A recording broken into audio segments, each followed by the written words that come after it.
আসসালামু আলাইকুম এভরিওয়ান, আশা করি সবাই খুব ভালো আছেন। আমি আলহামদুলিল্লাহ ভালো আছি। তো আমি আজকে আপনাদের সামনে নিয়ে এসেছি এমন একটা রেসিপি এই প্রচণ্ড গরমে এবং আসছে ঈদ উপলক্ষে। ভাবলাম যে এরকম একটা রেসিপি দেই যেটা আমরা ঈদে করতে পারবো এবং খুব আরামের সঙ্গে খেতে পারবো, যেহেতু ঈদ এবার অনেক গরমে পড়ছে এবং গরু খাসি দুটোই খুব গরম থাকে। তো তার পাশাপাশি যদি আমাদের ডেজার্টটা হয় একদম ঠান্ডা ঠান্ডা কুলকুল, তাহলে তো একদম জমেই যায়। তো সবাই আশা করি আমার এই রেসিপিটি আপনাদের পছন্দ হবে এবং আপনারা অবশ্যই ট্রাই করবেন, দেখবেন আপনাদের খুব ভালো লাগবে। আর এখন যেহেতু ভরা মৌসুম একদম ফলের, সব রকমের ফলই আছে, তো আমি আজকে আপনাদেরকে একটি কাস্টার্ড রেসিপি করে দেখাচ্ছি এবং খুব সহজভাবে করে দেখাচ্ছি মাত্র 2 রকমের ফল দিয়ে। এখন যেহেতু আম পাওয়া যাচ্ছে অ্যাভেলেবেল, তো আমার কাস্টার্ডটা কিন্তু অ্যাকচুয়ালি আমের কাস্টার্ড। তো তার সাথে আমি একটু কলাও অ্যাড করেছি, কারণ কলা ছাড়া আমার কেন জানি মনে হয় কাস্টার্ডটা কমপ্লিট হয় না, সেই জন্য। তো এই তো প্রথমে আমি নিয়ে নিচ্ছি দুধ। এখানে 1 লিটার দুধ নিয়েছি। দুধটা কিন্তু আমি আগে থেকে জাল করে রেখেছি। তো যেহেতু ঠান্ডা হয়ে গিয়েছিল, তাই এখন জাস্ট একটু গরম করে নিব।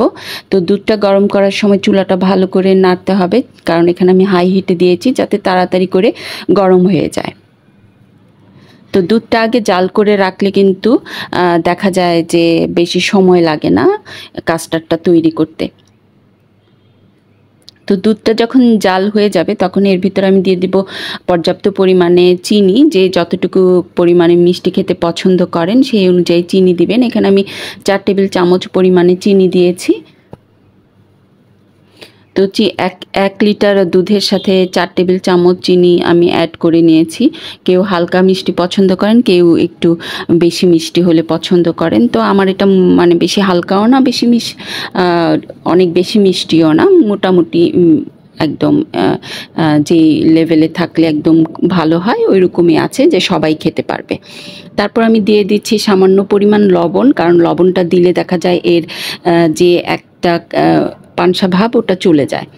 তারপর এখানে আমি অ্যাড করব কাস্টার্ড পাউডার। সেখানে আমি চুলাটা একদম কিন্তু লো করে দিয়েছি, কারণ আমার দুধটা একদম জাল হয়ে গেছে। তো এখানে আমি প্রায় 3 টেবিল চামচের মতো উঁচু করে কাস্টার্ড পাউডারটা নর্মাল টেম্পারেচারের পানির সাথে গুলে নিয়েছি। এটা কিন্তু সরাসরি গরম দুধে বা গরম পানিতে দেওয়া যাবে না, তাহলে কিন্তু দানাদার হয়ে যাবে। তো সবসময় নর্মাল পানিতে গুলে নিতে হবে।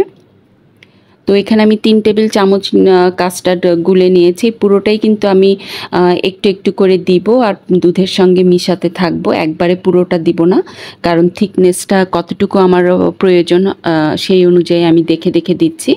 এভাবে অল্প অল্প করে দিবেন এবং দুধের সঙ্গে মিশিয়ে নেবেন। এই পর্যায়ে কিন্তু চুলার হিটটা একদমই বাড়ানো যাবে না, মিডিয়াম রাখতে হবে, না হলে নিচ দিয়ে লেগে যাওয়ার সম্ভাবনা খুব বেশি থাকে। তো এভাবে আমি নেড়ে চেড়ে দেখছি যে এর কনসিস্টেন্সিটা ঠিক আছে কিনা। তো আমি যেহেতু কাস্টার্ডটা একদম ঠিক করে বানাবো যাতে একটু চাকা চাকা হয়ে থাকে, সেই জন্য আমি কিন্তু একদম ঘন করে বানাবো এই কাস্টার্ডটা। এখানে আপনারা যে কোনো ব্র্যান্ডেরই কিন্তু কাস্টার্ড পাউডারটা ইউজ করতে পারেন, অথবা বাসায়ও তৈরি করে নিতে পারেন। কাস্টার্ড কিন্তু তৈরি করা খুবই সহজ। তো আমি এখানে প্যাকেটে কাস্টার্ড পাউডার দিয়ে আপনাদেরকে তৈরি করে দেখাচ্ছি, যেহেতু খুবই ইজি এবং নর্মালভাবে আমি করে দেখানোর চেষ্টা করছি, কোনো ঝামেলাই যাচ্ছি না, যাতে বিগিনার বলেন ওরা সবাই সহজেই করে নিতে পারে।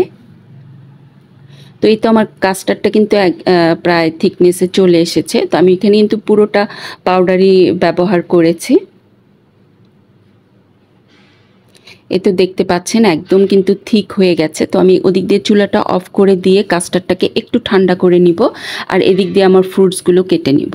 তো আমি এখানে 3টা আম নিয়ে নিয়েছি মাঝারি সাইজের, এবং আমটা কিন্তু একটু দেখে নেবেন যাতে আমটা মিষ্টি থাকে, কারণ টক হলে কিন্তু আবার খেতে এত ভালো লাগে না। তো মিষ্টি আমটা, এখন তো ভরা মৌসুম, সব আমি মিষ্টি হয়, তবু একটু চেক করে নিলে ভালো হয়। এইভাবে আমি আমটাকে কিউব করে কেটে নিচ্ছি সবগুলো আমকে।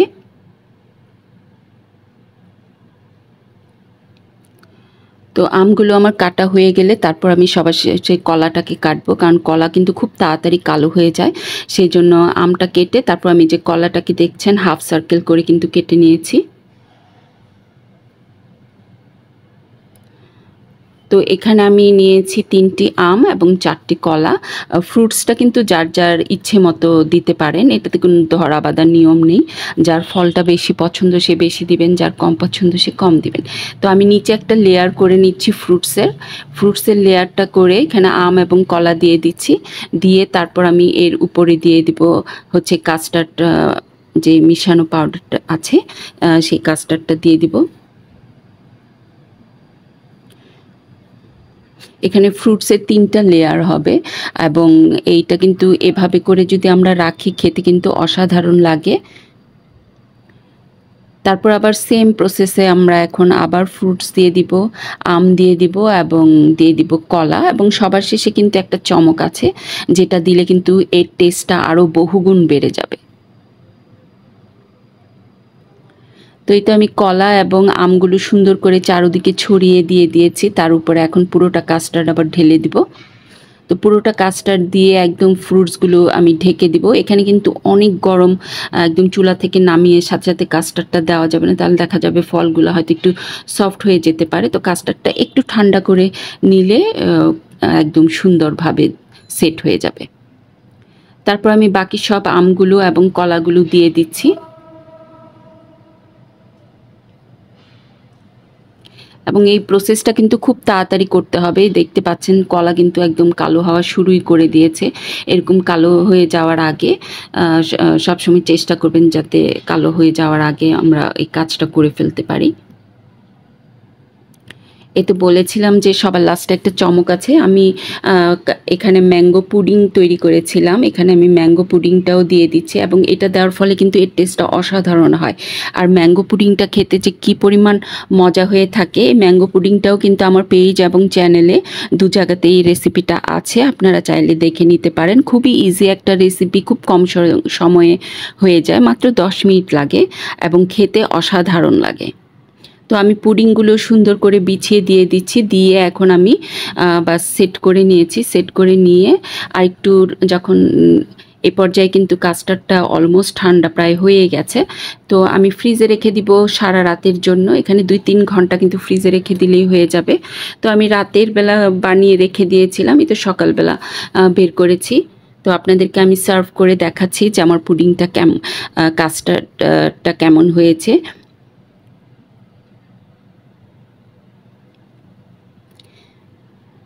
তো দেখতে পাচ্ছেন যে এখানে কিন্তু কাস্টার্ডটা কিন্তু একদম সফট হয়ে যায়নি, যে একদম থিক হয়ে আছে।